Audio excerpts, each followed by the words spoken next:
Well, good morning, everybody. Welcome back to another edition of the Sad Sack Seahawk Boys, Fearless and Not So Stupid Seahawks podcast. The news just keeps getting worse in Seattle, especially for the quarterback position, which is basically now the Seahawks quarterback room is a complete disaster, especially compared to what they could have had. Everything kind of went to shit yesterday when Justin Fields, the guy who we here at Seahawk Boys advocated the Seahawks trade for to solve their quarterback problem of the future, um, was actually traded. He was actually traded, and the team that he was traded to was, of course, the team that already has Russell Wilson, our former quarterback. Justin Fields was traded to the Pittsburgh Steelers for what amounts to basically a sixth round pick in 2025. Not even this year. We wouldn't have even had to give a pick this year. It could go conditionally as high as a fourth. And they got two better players than we do. We have Geno Smith and Sam Howell. They've got Russell Wilson, our quarterback, and Justin Fields, who should have been our quarterback. The results of this are going to be catastrophic. The Seahawks are going to regress this year under Mike Macdonald. They may win as many games. They may even win one more game, but they're not going to win more than 10 games. That's their ceiling, 9, maybe 10. 10 is probably not good enough to get you into the playoffs. And the reason for this is because their quarterback play is inferior. Sam Howell is inferior to Justin Fields, and Geno Smith is inferior to Russell Wilson. Geno Smith had one good year in 2022 when Russ was hurt, better year than Russell. Last year, Russ was vastly superior to Geno. He had 6 more touchdown passes. He had a higher completion percentage.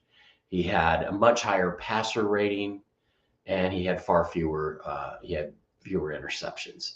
So somehow, John Schneider, the absolute clown who is running the Seattle Seahawks organization, has managed to screw up the Seahawks quarterback situation even worse than it already was when they traded Russ away on March 8th, 2022, a day that will live in infamy.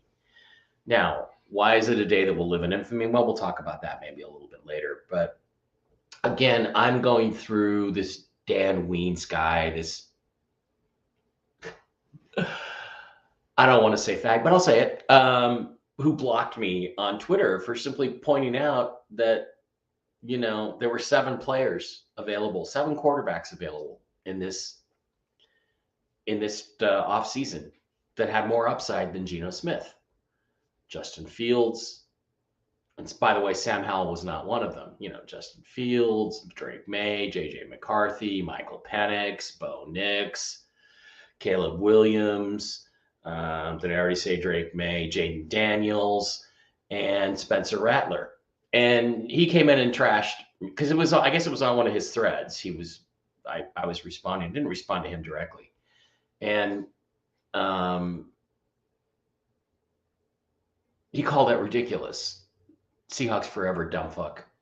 Dan Weems called that ridiculous. I'm like, okay, that's great. It's ridiculous. Can you explain to me why it's ridiculous? And let's discuss it. And he blocked me instead because he's a little queer bait and he doesn't know what he's talking about. And I was about to expose that he didn't know what he was talking about. So it just shows you again what a complete vast wasteland, with the exception of Rob Staten, a vast wasteland Seahawks Twitter is. They are so delusional. They buy the company line. They don't do any real analysis of anything except these faggy analytics that don't mean anything. They don't mean anything. DVOA is not a real stat. There's lots of these, estimated completions per average, over average. That's just some stupid stats geeks idea, analytics geeks idea of a stat. It's not a real stat. It doesn't count. It doesn't tell you anything about how often does he throw a guy open. That was Seahawks retard Nelson's criticism of Justin Fields. Oh, he never throws a guy open. Look at this. He's the worst in the NFL at throwing a guy open. He's the worst in the NFL at throwing a guy open. Let's look at the two guys that Justin Fields had to work with in Chicago his entire tenure there. He had only two guys to work with that were decent receivers. So let's look at reception numbers for 2023. And Keenan Allen is not a Bear. Here's DJ Moore. DJ Moore was a Bear. He was their only decent wide receiver. And he played 17 games. He had 96 receptions. He had 1,364 yards. He had 8 touchdowns, and he averaged 14.2 yards per catch. So he was 13th overall in terms of receptions. He was 6th in yards.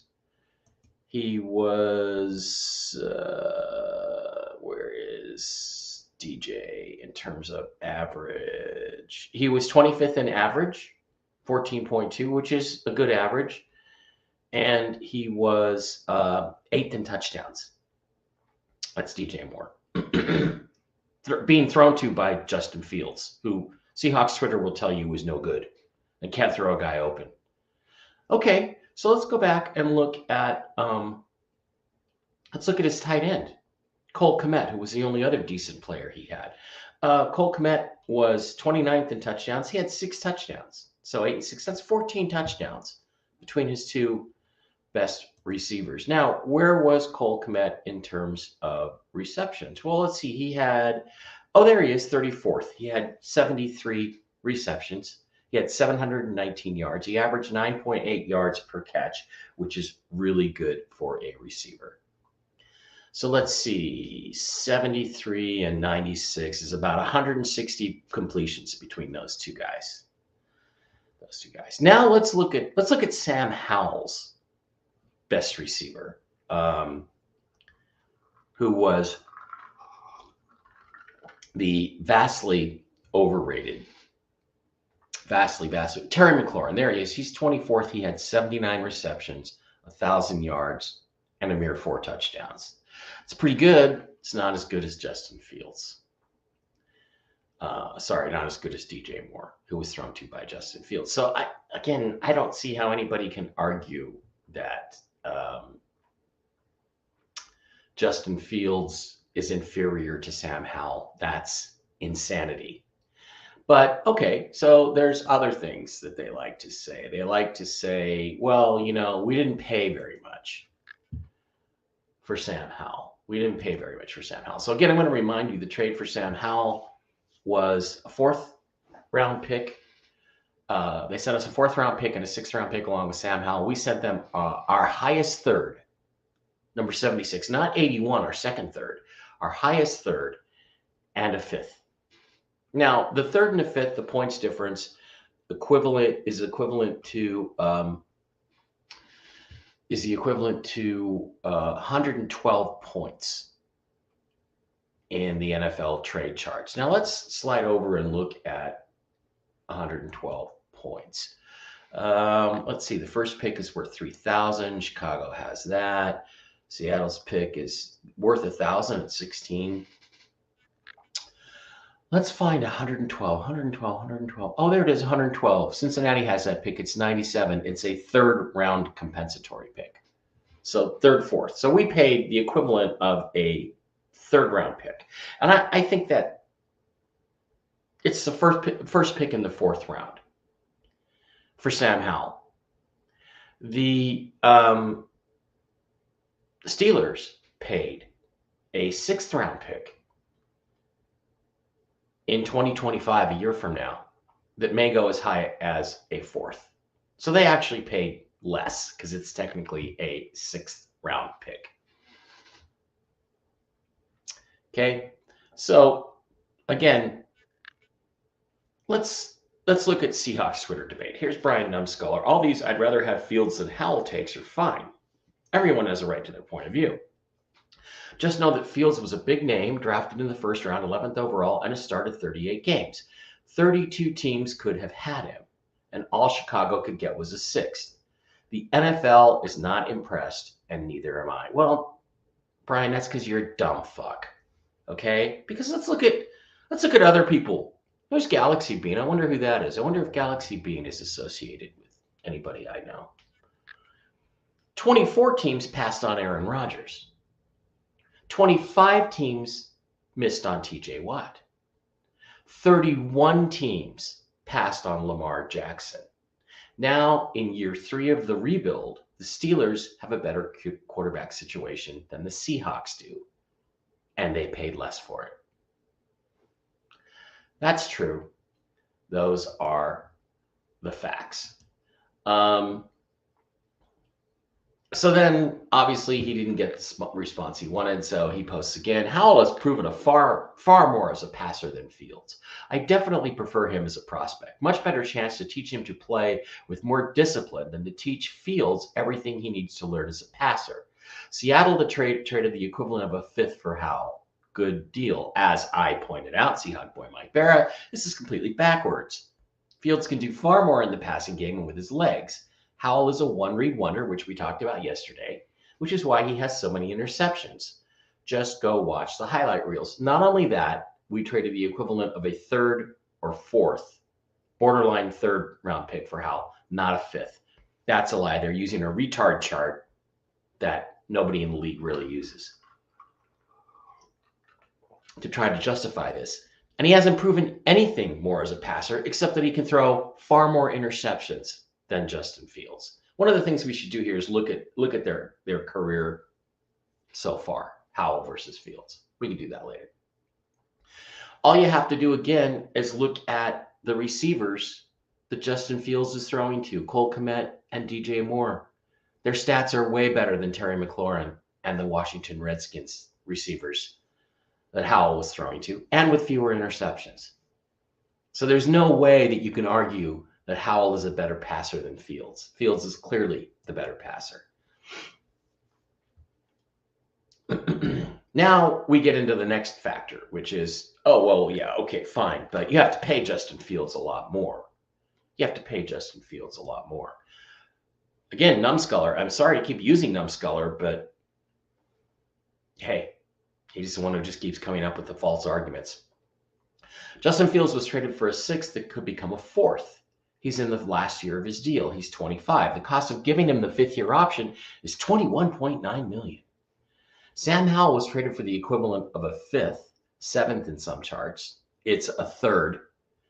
2 years left on his deal at $1 million per, so it's only $2 million. He is 23. Seattle made the better trade for the better passer. Fields has more upside as a dual threat, but at least he got that part right. But Howell is far more likely to become a quality starting quarterback. No, he's not. Fields has already proven he's better than Howell at this point. He's already a better quarterback. Now, let's talk about that $21.9 million. Okay, so Justin Fields is going to cost you. What is Justin Fields going to cost you this year? Let's slide on down. Here's Justin Fields in the Pittsburgh Steelers salary cap calculator. His cap number is $3.233 million. Their other starting quarterback, who should still be our starting quarterback, is Russell Wilson. He's going to cost them $1.2 million. So the total between the two is $4.5 million in 2024. $3.5 million in 2024 for Justin Fields. Now, if you pick Justin Fields up in 2025, he's going to be $21.9 million, which will make him the third highest paid player on the Pittsburgh Steelers. But let's slide over to the Seattle Seahawks salary cap, okay, and see what their situation is. Well, gosh, Geno Smith is costing the Seattle Seahawks $26.4 million under the cap this year for Geno Smith, who had 6 fewer touchdowns, more interceptions, and a far lower passer rating than the guy we traded away, Russell Wilson. If we keep him around in 2025, Geno Smith is going to cost us $38.5 million. Now, there's one way out of this. If you can manage to trade Geno Smith and call him a post-June 1 trade, you can save $13 million under the cap, which is what I would do in anyway. And I would never have re-signed Geno Smith and picked up his option in the first place, but that's just me. Now, Sam Howell is way, way down here. He's like $1 million. Where is he? Sam Howell, $985,000, so $1 million this year, and and $1.1 million next year. So the reality is that the Seattle Seahawks salary cap with Geno Smith and Sam Howell, they're spending more on the quarterback position over the next 2 years than the Pittsburgh Steelers are. And both of the Pittsburgh Steelers players are better. So again, you have these, I don't know, conflicting scenarios. You have these fake narratives being put out by Seahawks Twitter. The Geno Smith Sam Howell combination is not cheaper than Russell Wilson and Justin Fields. Justin Fields and Geno would have been a lot more expensive. But you could still trade Geno and get his numbers off the books. I would have traded for Justin Fields and simply gone with him as the quarterback and simply cut Geno Smith.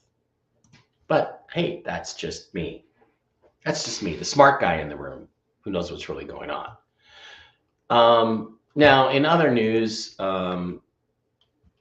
Numbskuller did put out something that I thought was a little bit interesting. So we have to give credit where credit is due. When the retards come up with something that actually makes sense, we have to give some credit where credit is due. Numbskuller puts up, which linebacker would you prefer if this was all you knew? Assume both play the same off-ball position. Well, linebacker 1 has 23 tackles for loss, 16 passes defense, 6.5 sacks, 1 interception, 2 forced fumbles. Linebacker 2 has 24 tackles for loss, 14 passes defense, 18 sacks, 3 interceptions, and 4 forced fumbles. Well, I mean, I think linebacker 2 is the guy that you would probably prefer. Well, linebacker 1 is Jordan Brooks. Linebacker 2 is Jerome Baker, the guy the Seahawks just signed yesterday. This guy says, Long John Schneider, you've removed the names, but you've also removed all of the context outside of box score statistics. Unfortunately, it's box score statistics that win football games. That's what they're responsible for, winning football games. So they signed this this linebacker, Jerome Baker, who looks like a pretty good player. Got to be better than Jordan Brooks, who did absolutely nothing. And they signed a safety, and they've signed bargain basement players in free agency, not dumpster divers. They gave Baker $7 million, which is not really bargain basement. And Seahawks retard Nelson was like, well, I don't see how they could do this. They've only got $3 million in effective cap space yet. Because number one, there's no such fucking thing as effective cap space. Okay, this myth of effective cap space is that you have to set aside this amount of money for your rookie pool and this amount of money for injured reserve. No, you don't. Do those things factor in? Well, yeah, they might factor in if you have to sign new players to replace guys that get injured, go on injured reserve. Yeah. But most of those guys are practice squad players you already know, guys who were cheap, guys who were playing for the minimum, less than $1 million. And you don't have to create that space until you need it. And the Seahawks under their cap still have multiple different ways to generate cap space. Multiple different ways. So to pretend that they only have $3 million to spend is just a completely retarded, unknowledgeable way of looking at the cap. Leave it to the professionals. They know what they're doing. So our situation remains that we have not solved our quarterback situation. It's been 3 years since we traded Russell Wilson, 3 off seasons, and we've done nothing. Sam Howell, well, if Sam Howell's so great and John Schneider loved him so much, why didn't he draft him in the 4th round in 2022? If quarterback is so important, why didn't they trade up for C.J. Stroud last year when they had the 5th and the 20th picks? They could have traded 3 first-round picks, maybe some other change, maybe a 2025 second-rounder. Boom, you're there. You get the first-round pick from the Bears, and you take C.J. Stroud. They probably would have done that and then taken Anthony Richardson or Bryce Young, who are terrible. But they should have gone up and got C.J. Stroud. That's what I was saying last year. It's on my Twitter. Don't believe me? Go look it up. This is not hindsight. And they would have had the best quarterback, rookie quarterback in the last 25 years. Instead, we have Geno, a guy who's not good enough, whose play is declining, exactly as I told you last year it would.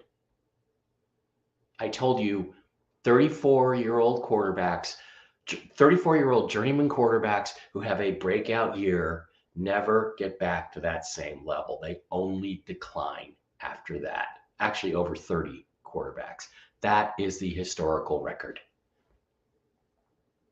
Rich Gannon, his peak year was 2002 when he won the MVP. That was ridiculous, but he won the MVP. He never made it back to that level. In fact, he was out of football 3 years later. Same thing's going to happen to Geno. Geno is not a unicorn. So finding somebody coming up behind Geno who had a decent 2022 had to have been a priority. Instead, with this front office, with Pete Carroll and John Schneider, both of whom now have proven themselves to be clowns, it's not a priority. Trading for Sam Howell is not a priority trade. Justin Fields would have been a priority trade because he's got far more upside than Sam Howell. I'm not saying Sam Howell can't be good. I'm not saying they can't work some sort of coaching miracle with Sam Howell. But it's pretty clear there's a long way to go with him, and there's a lot longer way to go with him than there is with Justin Fields. Justin Fields has already shown that with a player with the talent level of DK Metcalf, that he can throw him open for 96 receptions, 1,300 yards, and 8 touchdowns. That's better than DK did last year. He's thrown, he can find a second receiver, Cole Kmet, a tight end. How about a quarterback who can actually throw to a tight end? Because Geno can't do it. People used to say, oh, it was Russ's fault. He can't see over the line. He can't find the middle of the field. He can't find the tight end. Neither does Geno. I got into a debate on Twitter the other day, last week. Well, this is Russell Wilson's passing chart. It's all outside. I said, hey, PFF man, go look up Geno Smith's passing charts. Exactly the same. I never heard back from him because I think he must have gone and looked him up. The problem is perhaps inherently in the Seahawks offense and their head coach and their philosophy. Geno Smith did not find Noah Fant last year. We re-signed Noah Fant for 2 more years. I don't think Geno Smith's going to find Noah Fant this year. Justin Fields has already shown with Cole Kmet, who's not as talented a receiver as Noah Fant, that he could find tight end in the middle of the field. And on top of that, let's give Justin Fields a running game with Ken Walker and Zach Charbonnet. And maybe the Georgia guy. Maybe he'll play this year. And then let's give him Tyler Lockett. Oh, and let's give him Jackson Smith-Njigba. I'm just going to tell you, Justin Fields would have done more with that group of players than Geno Smith is going to.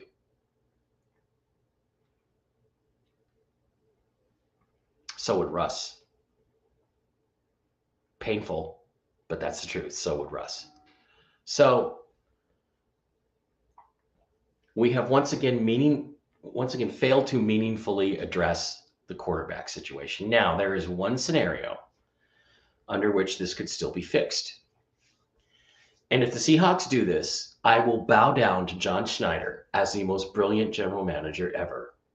Because it's obvious now the Seahawks are going to try to trade out of 16. Whether you find a trading partner or not is up in the air.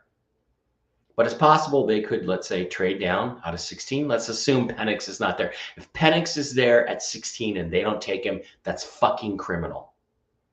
I realize you don't have very much else in the way of picks now that you've traded out of all of them.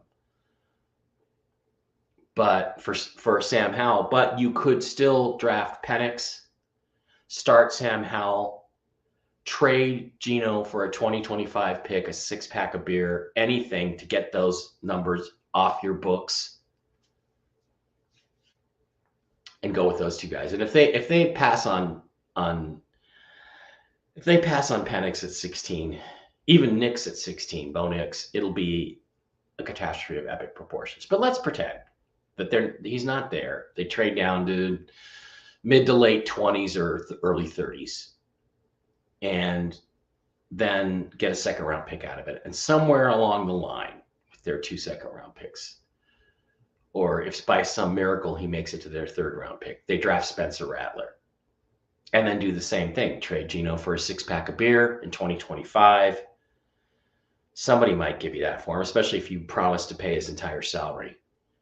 And get his $13 million off the books for this year. That right there pays for your injured reserve and your rookie pool. Trading Geno, but we didn't find a trade that they liked enough. Well, okay. When it comes to just dumping salary, you take a lot less. Hell, I'd trade him for a 2026 7th-round pick to get that salary off the books. Then you can go forward with Howell as the starter and Rattler coming up behind him. Under that sort of scenario, and you'd still get 2 more picks in the first 3 rounds, which is where the meat of this draft is. A couple of offensive linemen, defensive linemen, linebacker. I would really love to see Tommy Eichenberg or Peyton Wilson in a Seahawks uniform. I would love that. I don't think it's going to happen because I don't think they're going to do it. I don't think they're smart enough, but I would love it. So that's the only scenario under which this quarterback situation might still be salvaged. People talk, we'll come back and go in next year. There's not much in the way of quarterbacks next year. You're looking at a bunch of Kenny Pickett's next year, except for the Texas quarterback, who I really like. But we're not going to be in the first overall pick to be able to get him. And whoever is probably needs a quarterback. So... all right, this is it for now on the Seahawks quarterback situation. It's a disaster. I'm on record as saying Justin Fields is better than Sam Howell. We should have traded for him. We would have paid less in terms of draft capital. And overall, our quarterback room would be cheaper if we'd gone with him. Especially if they were to keep Geno Smith next year, our quarterback room is way more expensive. So those aren't valid arguments. And, I'd rather pay $1 million a year for a shit quarterback who throws 21 interceptions than pay $21.9 million a year for a guy who could probably be playing at a Pro Bowl level with the Seahawks talent by next year. Crazy stuff, sad, and it just shows you that they're not the Seahawks. Seahawks Twitter is like a bunch of apologists for this team. They don't criticize them. They don't think things through.